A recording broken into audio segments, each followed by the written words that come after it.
Et yo YouTube, on va parler aujourd'hui de deux souris récentes de chez G-Wolve, la ATX Mini qui comme son nom l'indique est une version rétrécie de la ATX, et la ATR Pro qui comme son nom ne l'indique pas est la version rétrécie de la ATR. Je tiens à indiquer que ces deux souris m'ont été envoyées par la marque, mais que je suis à 100% libre de dire et faire ce que je veux avec elles comme d'habitude. Comme vous le savez sûrement si vous suivez ma chaîne, G-Wolve est actuellement la marque qui domine le marché des souris ultra légères, et cela en gardant une excellente qualité de fabrication pour leurs souris, ce qui est assez incroyable. Bien sûr elles n'ont pas le ressenti d'un tank comme certaines souris, mais justement pour leur poids, c'est vraiment incroyable. Par contre, elles sont remplies de trous, ce qui pourrait freiner certaines personnes, et je le comprends tout à fait. On est aussi souvent sur des petits formats, mais il faut quand même se rendre compte qu'on est en dessous des 30 grammes, avec 28 pour la ATX Mini et 26 pour la ATR Pro. C'est certainement l'une des marques qui investit le plus dans la recherche et le développement, et cela depuis de bonnes années, ce qui mérite quand même un certain respect de mon point de vue. Par exemple, leur PCB custom aide à réduire le poids, mais aussi à renforcer la structure de la coque, car il est utilisé directement comme élément de renforcement. Sur des mini-souris, ce poids est vraiment agréable, mais franchement, j'aimerais surtout que vous puissiez ressentir les 28 grammes de la ATX Mini,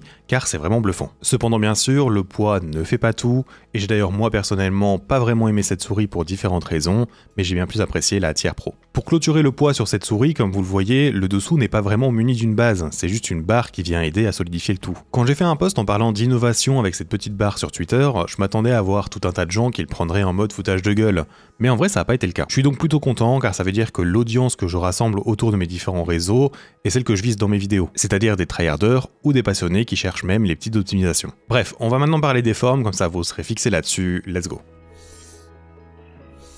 Il y a un peu plus de 2 ans maintenant, la ATX au format normal faisait partie de ma rotation principale de souris. C'était l'une des formes avec qui je performais le mieux. Vous pouvez l'imaginer un peu comme l'ancienne forme des Razer Viper, donc par exemple la Viper V2 Pro, mais en plus petite. C'est-à-dire une souris quand même assez large, avec une bosse centrée mais qui est très plate. Et personnellement, avec mes mains de 18 cm de long sur 10 de large et une prise en main en fingertip relax, cela me permettait d'avancer le placement de ma main pour poser mes doigts en fin de clic, à une position très basse, ce qui est bénéfique. Mais la nouvelle version mini est tout simplement trop petite pour moi, et je ressens en fait ce que les gens avec une plus grande main que moi peuvent ressentir sur la version médium en fait. Ça donne cette impression qu'il n'y a pas assez de place sur les côtés de la souris, et que votre placement naturel n'est pas forcément comme il devrait être. Aussi, en complément de sa légèreté, j'ai cette impression que quand je replace ma souris sur mon tapis, ou que je la lève tout simplement dans certains mouvements de mon aim, j'ai tendance à soulever surtout l'avant. Et vu que son capteur est placé sur l'avant, ça donne pas un très bon feeling. J'ai même dû augmenter le LOD à 2 mm pour corriger cela. Mais bon, après c'est mon utilisation à moi, donc peut-être ça sera différent pour certains. J'imagine donc que cette forme pourrait très bien convenir à des gens avec des plus petites mains que moi pour du fingertip,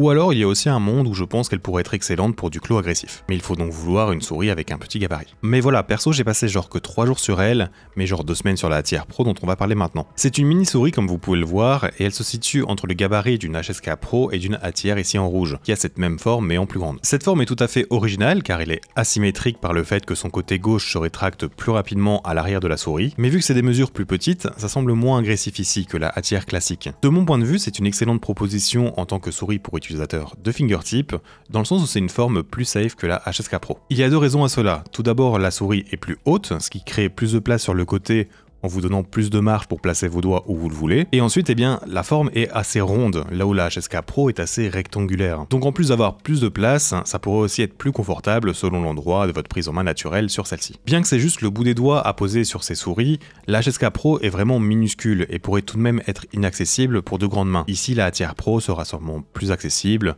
même si c'est pas non plus une différence transcendante. Elle aurait pu clairement devenir ma recommandation principale pour une personne qui voudrait découvrir ce genre de souris, mais à un prix de 160 €, c'est difficile de pouvoir dire ça à quelqu'un qui ne sait pas s'il va aimer ou quoi, c'est assez dommage. Et oui, je tiens à en parler ici, mais le petit bout de plastique qui ressort du bas de la coque, c'est selon moi juste un rajout pour y mettre des patins, qui sont limités donc à des dots. Personnellement, j'ai vraiment aimé jouer avec, contrairement à la ATX Mini, mais comme vous le voyez, j'ai quand même dû rajouter des grips sur les clics pour améliorer mon expérience, car les trous plus le plastique lisse, c'est pas vraiment génial. J'ai pas mis les grips de fourni avec la souris, mais il en a tout un éventail. Je vais pas vous refaire l'unboxing de G-Wolve, mais regardez mes autres reviews de cette marque pour voir la tonne d'accessoires inclus. Bien, maintenant que cela est dit, passons aux features principales. Au niveau des clips principaux, ce que je vais aimer déjà, c'est le côté concave du plastique ainsi que l'accent mis pour qu'il soit le plus bas possible. C'est pour moi des éléments de base pour exploiter au mieux du fingertip. Au niveau des switches et de leur implémentation, j'ai pas l'impression que ce soit la même chose. Sur la ATR Pro, je vois des guano bleus à point rose à travers la coque, et la pression est agréable, plutôt fine et pas trop bruyante. La ATX Mini a définitivement un côté plus tactile et prononcé au niveau du son de ses clics, qui va plus ressembler à l'ancienne génération des souris de la marque. J'ai encore eu personnellement une préférence pour la ATR Pro, c'est je trouve un clic qui peut s'utiliser à répétition répétitions bien plus naturellement. Pour les latéraux, j'ai exactement la même observation. Du discret clicky sur la ATR et du plus tactile, plus bruyant sur la ATX. Je pense que c'est ici clairement une question de préférence, car je trouve pas que les performances sont entravées chez l'une ou chez l'autre. Il y a en plus vraiment que très peu de pré ou post-travel chez les deux, donc c'est du très bon boulot qui a été effectué ici encore. Et niveau molette, c'est encore une fois la troisième même observation, on est sur un défilement et un ressenti de cran léger sur la ATR, et c'est juste plus prononcé sur la ATX. Je dirais que le clic des deux molettes est un poil lourd par contre, si vous comptez double-cliquer avec, ce sera pas du tout les meilleurs pour ça. Passons maintenant au sound test des éléments dont je viens de parler, et puis on enchaînera sur les features restantes.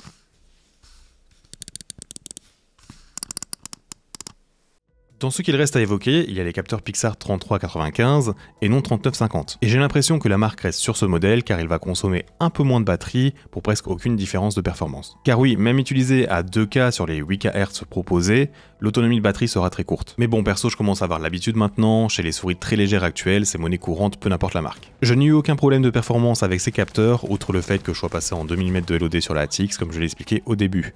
Et le logiciel est toujours disponible via une page internet. Vous avez différents choix de coloris pour ces souris et leur prix sur le site officiel est de 159 et 169 $. Et cela sans compter les frais de port, même si j'ai un code promo EFRAOS de 10 $ pour vous, ça reste en fait des prix très hauts. Je soutiens le fait que leurs prix ont un peu de sens vu qu'ils investissent pour innover et sortir des choses différentes de ce qu'on voit partout, mais quoi qu'il en soit, vous n'avez pas besoin de mettre autant dans une souris pour bien performer, je me répète assez souvent là-dessus. Même en France, chez Maxisport, certains de leurs modèles sont à 180 €, ce qui est vraiment insane pour des souris en plastique. Et perso, j'aimerais vraiment que quelque chose change à ce niveau pour G-Wolve, pour enfin pouvoir recommander ces souris qui sont très bonnes. Enfin, je peux les recommander, et c'est d'ailleurs une marque qu'on voit chez certains pros en tournoi sur différents jeux, mais leur prix ne passe pas vraiment pour le grand public. Et d'après moi, vendre leur souris en mode essentiel, genre juste avec la souris, les grips et le dongle Weka, à quelques dizaines de dollars de moins serait une meilleure idée. Tu crées des produits ciblés sur de l'extrême performance, mais tu proposes des goodies qui sont pas forcément utiles pour tout le monde, donc bon. Après, c'est mon point de vue, et j'aimerais bien avoir le vôtre en commentaire à ce sujet, donc n'hésitez pas. Et avant de finir cette vidéo, je voudrais remercier une fois de plus NGY pour avoir pris un abonnement payant sur mon Patreon,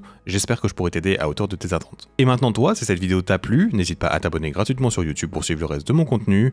Merci d'être arrivé jusqu'ici, et à bientôt.